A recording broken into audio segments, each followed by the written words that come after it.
ముగ్గురు తట్టుకునే శక్తి ఉందా జగన్మోహన్ రెడ్డికి? ఇప్పుడు అసలుకి భయపడుతున్నారా? అసలు ఏంటి? రాజకీయాల్లో చాలా అరుదైన మనిషి జగన్మోహన్ రెడ్డి. ఒక పక్కన నిజంగా అలా కలుస్తున్నారు అని అంటే ఎవరన్నా భయపడతారు. జగన్మోహన్ రెడ్డి అలా భయపడేటటువంటి మనిషి కాదు.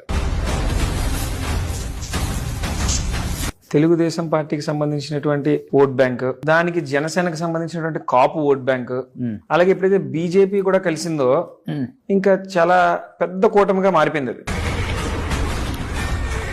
ఇండివిజువల్ గా వస్తే నిజంగా ఎవరో కూడా జగన్మోహన్ రెడ్డి ముందు తన శక్తి ముందు ఢీకొట్టేంత పరిస్థితులు ఉంటాయని నేను అనుకోవట్లా. వాడిని అడ్డుకొని మన రథం కేవలం 2 అడుగులు వెనక్కి వెళ్ళింది.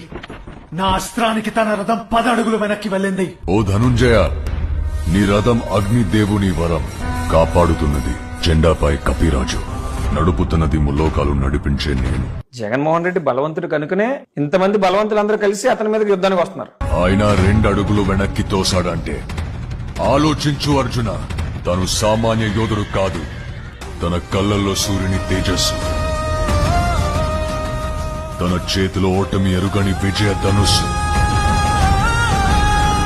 ఇదే బీజేపీ పార్టీ తెలుగుదేశం పార్టీ వాళ్ళు 2019 ఎన్నికల్లో వ్యక్తిగత దూషణలు ఎన్ని విధాలుగా చేశారో మీరు చూశారు. మరి ఇదే లోకేష్ గారు సాక్షాత్ జనసేన అధ్యక్షుడే లోకేష్ నువ్వు నా తల్లిని తిట్టించావు, నిన్ను ఊరుకోను అని అన్నాడా లేదా?